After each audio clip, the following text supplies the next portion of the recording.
जय सद्गुरु। मी दामिनी रसेचे जिंदगी तक मध्ये सखीनं तुमचं मनापासून स्वागत। सखीनं आता आहे गुरुपौर्णिमा, तर गुरुपौर्णिमा निमित्त मी काही दोन शब्द बोलणार आहे।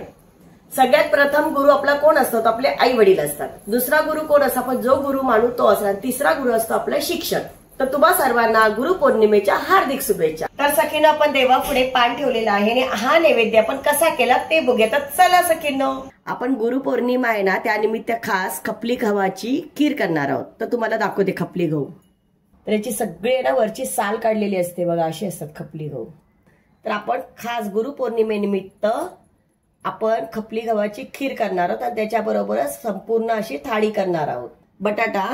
आपण बटाट्याची भाजी करणार आहोत, तुरीची डाळ, वरण करण्यासाठी भात, हे आहे खपली गहू, हे आहे गूळ आपल्याला चवीसाठी गोडव्यासाठी घेणार आहोत, बदाम, हे आहे अद्रक आणि लसूण, या मिरच्या आपण तळणार आहोत थोड्याशा, आणि हे आहे पिस्ता, मनुका, बेदाना, आणि आहे काजू, तूप, बदाम, चारोळी, या आहे हिरव्या मिरच्या आपल्याला फोडणीसाठी लागणार आहे, हे आहे जायफळ आणि वेलची, हे आहे टोमॅटो, कांदा आणि कोथिंबीर।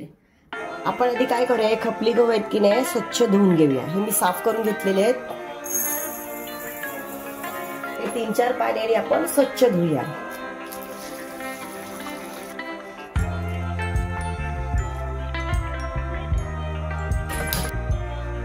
आता बघा हे गहू धुवून झालेले आहेत आपले।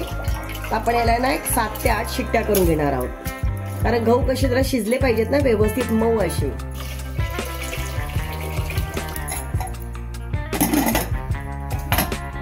आता आपला खिरीचा कुकर थंड होतोय, तोपर्यंत आपण डाळ भाताचा कुकर लावूया। आधी मी डाळ लावून घेतलेली आहे, त्याच्याच बाजूला बटाटे लावून घ्यायचे, म्हणजे आपल्या 3 वस्तू होऊन जातात। त्याच्यावरच आपण भाताचा टोप ठेवूया आणि त्याच्यामध्ये चवीनुसार मीठ घालूया भातामध्ये। कधी पण ना असं मीठ हलवून घ्यायचं, कारण मीठ खाली राहतं, ते हलवलं की तो सगळ्या भातामध्ये फिरल्या जातो। आणि पाणी घेताना कधी पण एवढ्या बोटापर्यंत घ्यायचं, म्हणजे भात आपला चिकट होत नाही। त्याला 4 शिट्ट्या आपण करून घेऊया। तर आपण आता बटाट्याची भाजी करूया, तर फोडणी देऊया आधी।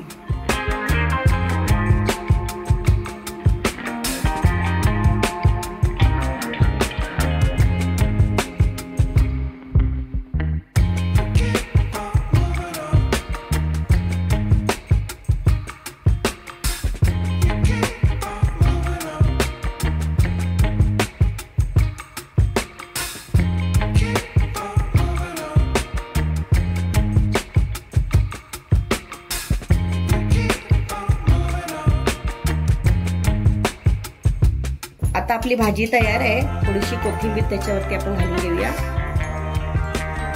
पिवळा आणि हिरवा कलर खूप छान दिसतो की नाही, आणि याला झाकणी घालून ठेवून द्या। आता आपली भाजी तयार आहे, 1-2 मिनिटं वाफवून घेऊया। आता आपण डाळीला फोडणी द्यायची ना, त्यासाठी डाळ आपण घोटून घ्या। घोटली की कशी होते माहितीये, ती घट्ट होते आणि एकजीव होऊन जाते।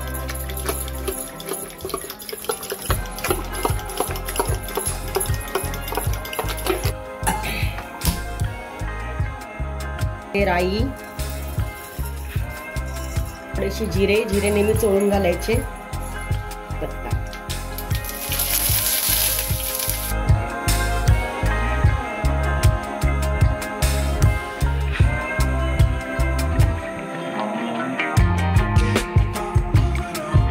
ते आपण डाळ घालून घेऊया। त्याच्यामध्ये थोडीशी हिंग, थोडीशी हळद, हळदीमुळे कलर छान येतो आणि चवी वाढते आपली, आणि चवीनुसार मीठ। याच्यामध्ये घालून घेऊया आपण कोथिंबीर। 1-2 मिनिटं अजून उकळी आणून देऊया। आपली डाळ तयार आहे। आता आपला कुकर थोडा थंड झालाय, आपण बघूया। तर आपलं जे गहू होते ते शिजले की नाही बघूया। एकदम गरम आहे बघा, मस्त शिजलेत, मऊसूत की नाही, एकदम गरम आहे बघा। आता आपण याचं कसं खीर करायची ते बघूया। सगळ्यात पहिल्यांदा आपण तूप घालून घेऊया। ते आपण घरी बनवलेलंच तूप आहे, घरगुती आहे, रवाळ आणि सुगंधी. आता हे बदाम आहेत, ते बदामला आपण थोडेसे फ्राय करून घेऊया. तुपामध्ये फ्राय केले की नाही छान असा खरपूस असा सुगंध येतो त्याला आणि चव पण छान लागते याला. आता आपले बदाम करून झालेले आपण काढून घेऊया.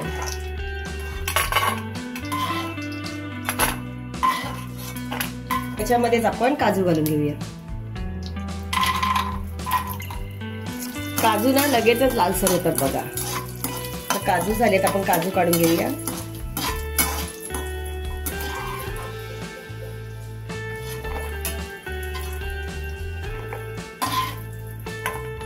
आता त्याच्यामध्येच हे आपण पिस्ता घातलेला तो खरपूस हे करून घेऊया. तोही 2 मिनिटात होतो.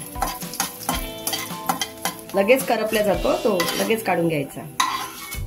त्याच्यामध्येच आपण बेदाणे आहेत की नाही ते घालून घेऊया. छान फुलतात ते याच्यामध्ये. हे पण आपण काढून घेऊया.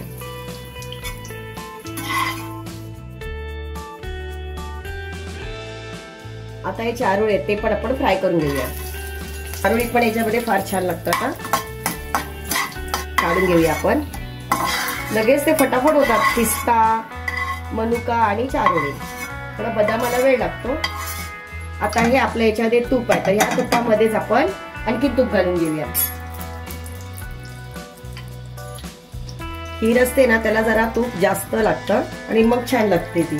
आता आपले गहू आहेत की नाही ते याच्यामध्ये घालून घेऊया.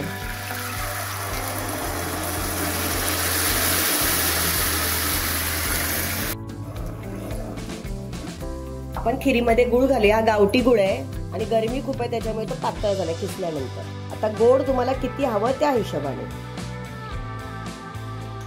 आणि खीर मध्ये तुम्ही साखर पण घालू शकता, पण खरं तर ही खीर आहे ना गुळाची छान लागते. गुळ त्याच्यामध्ये वितळतोय तोपर्यंत आपण वेलची हे करून घेऊया, कुटून घेऊया. याच्या आतमधली वेलची आहे ना ती आपण काढून घेणार आहोत आणि कुटून खिरीमध्ये घालणार आहोत. साली फेकून न देता आपण चहा पावडर मध्ये घालणार आहोत, म्हणजे आपला चहा सुगंधी छान होतो. आता आपण जे सोलले की नाही वेलची ती कुटून घेऊया. आता वेलची घालून घेऊया आपण. त्याच्यामध्ये जे जायफळ आहे, जायफळ किसून घेऊया.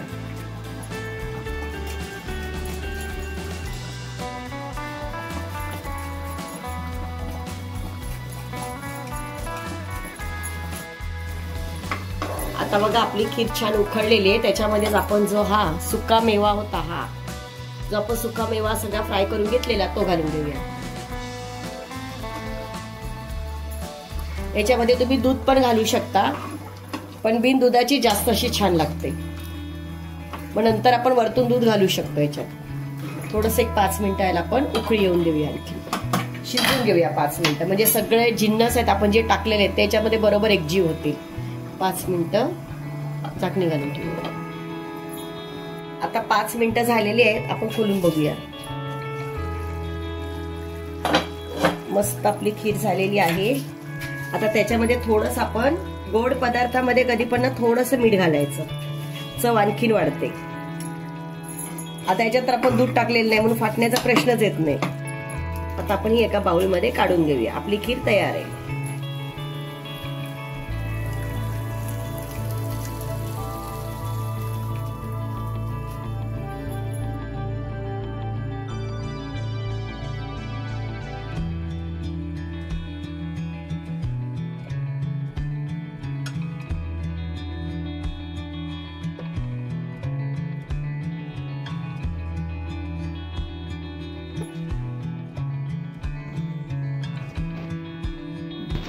आता मिरची आहे तर मिरची आपण फ्राय करणार आहोत. तर त्याच्यासाठी काय करणार आहे, याच्यामधल्या बिया पाहिजे तर काढून घ्यायच्या. मी काढून घेतलेल्या आहेत बिया.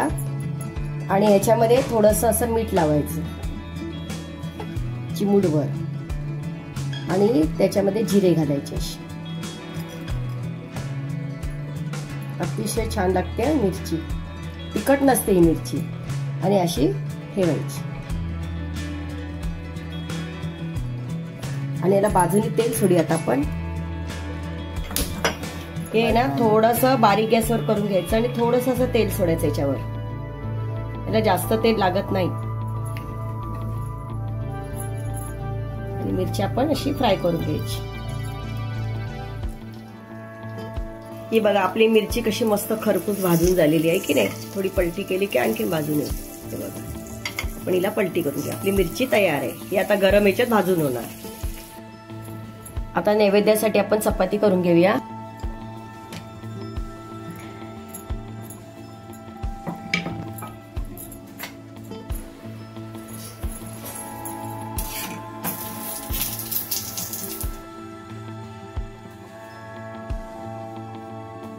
तर सखींनो आपली खपली गहूची खीर आणि पूर्ण नैवेद्य तयार आहे. तर आपण पान वाढायला घेऊया.